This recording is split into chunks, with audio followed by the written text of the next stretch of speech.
David Dafoe concluded his work as a software engineer at the Boeing Company to embark on a new career as a missionary Bible teacher. His wanderings over the past several years in Japan and Texas led him and his wife Becky to Rock Hill, South Carolina.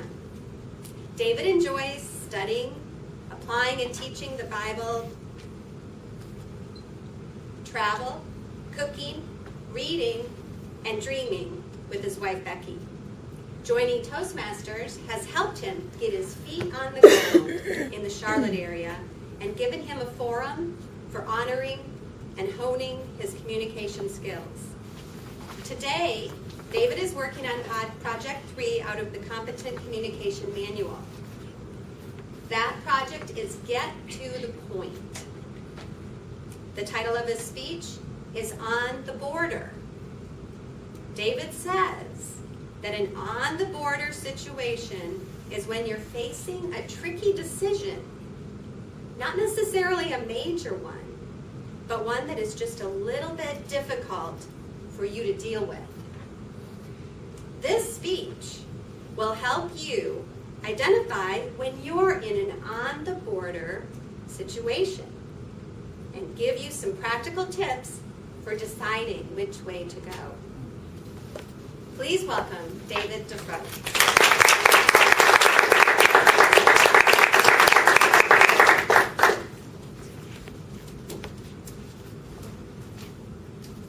Life is full of decisions. We make decisions day by day, hour by hour, minute by minute.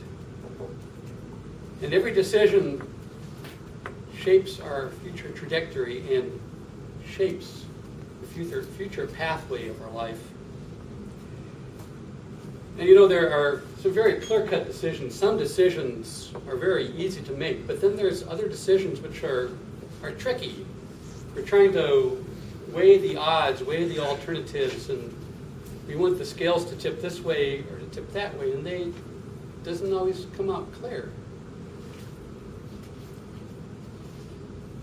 You can find yourself sitting on the fence. You're on the border, and that's not a comfortable place to be.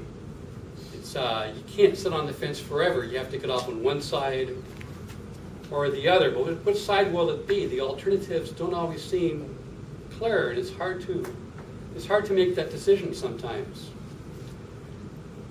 Last year, my wife and I, as many of you know, decided to move to North Carolina, and we came out where we're looking for property in Charlotte, and we had lined up a real estate agent, and he was taking us around to different neighborhoods, and one day we found ourselves in South Carolina. Well, hey, that's kind of exciting. There's not just one Carolina, there's two Carolinas. We're in South Carolina. That's not too far from Charlotte, and well, it kind of looks the same as North Carolina. There wasn't a big difference there, so why live in South Carolina as opposed to North Carolina? But there are roads which meander close to the border, and you can find yourself subtly sneaking over into, wow, I'm in North Carolina now, and then just a little while down the road you're back in South Carolina that kind of looks the same. So what's the big deal? What's the difference? Does it matter which side you're on? So there are those times when you find yourself sitting on the fence in some kind of tricky situation. You have to decide, but you're not sure whether to go this way or whether to go that way.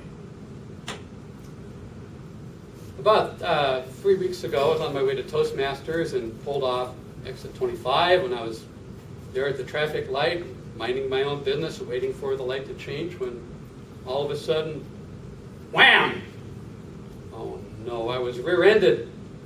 So I got out of my cute little 2007 True Red Mazda MX-5, went around to inspect the damage on my rear bumper, and I could hardly see a thing. It looked okay, but there was this teeny tiny little place where it was crumpled, and I, a little bit shooken up, and I exchanged information with the other driver and drove off, and I was thinking, maybe I could just kind of let this go. You know, it's not a big deal. Why hassle with insurance companies and body shops and getting estimates and all, wasting all this time. And after the meeting, I went out with a couple of my fellow Toastmasters, and we inspected the damage, and I had to point it out to them so that they could see it, and it didn't look too bad. And drove home and talked about it with my wife, and I discussed everything with my wife. She's my closest confidant, my closest, most trusted counselor. And I was about 99% certain, yeah, I'll just kind of let it go. That'd be a kind of a magnanimous thing to do. And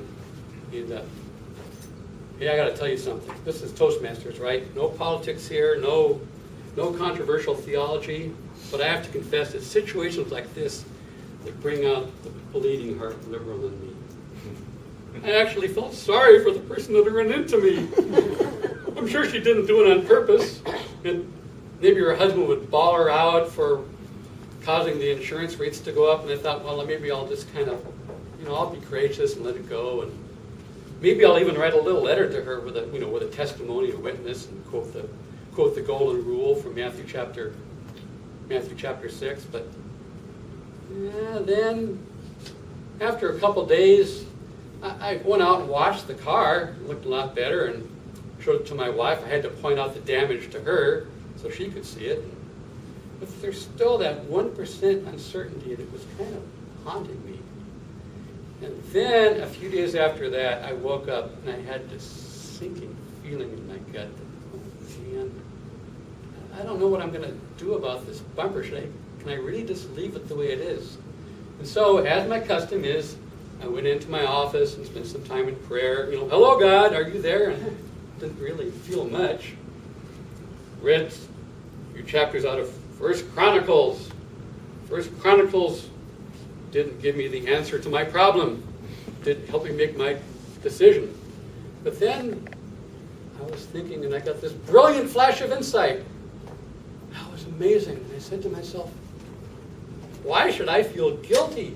Why should I feel guilty for the fact that she ran into me? But maybe a better application of the golden rule would be for me to take responsibility and call my insurance company and give her the opportunity to take responsibility for running into me. Later that afternoon, I took another look at my rear bumper, and sure enough, there was a crease there that I hadn't seen before, and I said to myself, that does it. I have got to get it fixed. And that's what it took for me to get off the fence and start moving in the right direction.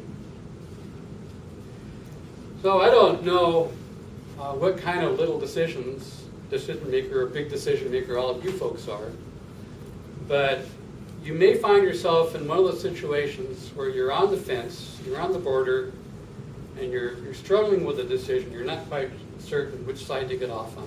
So I'm going to give you 5 tips for helping you deal with those borderline situations. And the first one is to think wisely about that situation. Think wisely. And remember, we have a God who has an infinite wisdom supply, an infinite resource of wisdom. And he loves to dole wisdom out. And he's a lot smarter than I am, and a lot smarter than you are. Number 2, identify any roadblocks to making a decision. In my case, it was false guilt, codependency. And I learned, hopefully for the last time, I don't need to take responsibility for other people's failings. And you don't need to either. 3, think through the alternatives. Yeah, sometimes the pluses and minuses can be murky. There's plan A, and there's plan B, and there's plan C. There's 4 or 5 different sides of the fence to jump off onto. But think anyway, because it never hurts to think. And 4, don't feel you need to rush your decision. Sometimes it just takes time for all the pieces to fall into place. And finally, expect to learn something from the situation. Now, these pesky little decisions can trouble us more than big ones at times, but you can't sit on the fence forever. Find a way to get off. But if you're not certain you got off on the right side, it's okay to rethink things and change your path. Every decision we make will in some way shape and influence the future path of your life. And the little ones can be as influential as the big ones. So choose wisely.